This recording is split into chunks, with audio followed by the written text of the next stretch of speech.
પ્રમુખ પદની ચૂંટણીમાં હોબાળો થયો। બેંકના ડિરેક્ટર પરેશ શાહની પોલીસે ધરપકડ કરી હોવાની વિગત છે। હરીફ જૂથના 6 ડિરેક્ટરોએ બહિષ્કાર કરી વોકઆઉટ કર્યું। વિવાદિત ડિરેક્ટર પરેશ શાહે મીટિંગમાં જઈ વોટિંગ કરતા હરીફ જૂથે વોકઆઉટ કર્યું। મતદાન બાદ કોસંબા પોલીસે પરેશ શાહની ધરપકડ કરી છે। ભારતીય જનતા પાર્ટીનો આંતરિક જૂથવાદ હવે ચરમસીમા પર આવ્યો।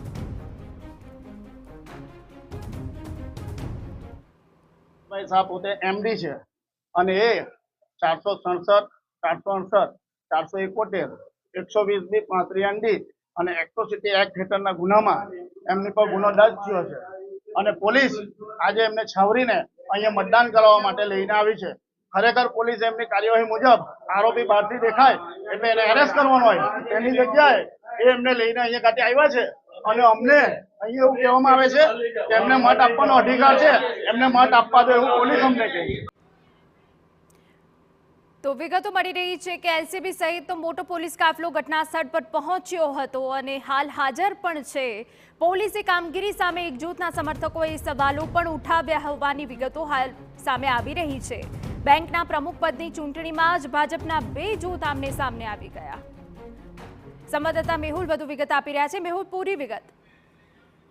જી, સુરત જિલ્લાના માંગરોળ તાલુકાના કોસંબા ગામે જે કોસંબા મર્કન્ટાઇલ બેંક આવેલી છે તેમાં 18 વર્ષ પૂર્ણ થતા બીજા 18 વર્ષ માટે પ્રમુખની વરણી યોજવા માટે ડિરેક્ટરોની ચૂંટણી યોજાઈ હતી। આ ચૂંટણીમાં ભાજપના જ 2 જૂથો સામસામે આવી ગયા હતા અને તેઓ દ્વારા વિરોધ કરવામાં આવ્યો હતો। એક જે જૂથ છે તેનો ડિરેક્ટર તે પોલીસ ચોપડે વોન્ટેડ હતો અને તે વોટ આપવા આવતા એક જૂથ દ્વારા વિરોધ કરી પોલીસ સાથે પણ બોલાચાલી કરી હતી અને આ ડિરેક્ટરને અટકાવવાનો પ્રયાસ કર્યો હતો। જો કે તે મતદાન કરવા પહોંચી ગયો હતો। મતદાન આપી તેઓની કોસંબા પોલીસે અટકાયત કરી હતી, જેના વિરોધમાં જે બીજા હરીફ જૂથો છે તેના 6 ડિરેક્ટરોએ ચૂંટણીનો બહિષ્કાર કરી વોકઆઉટ કર્યું હતું।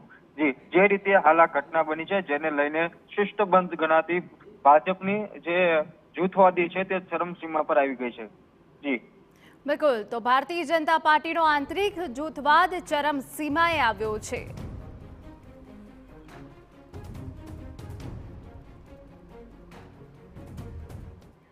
સમાચાર અમરેલીમાંથી મળી રહ્યા છે કે જ્યાં પીઠવા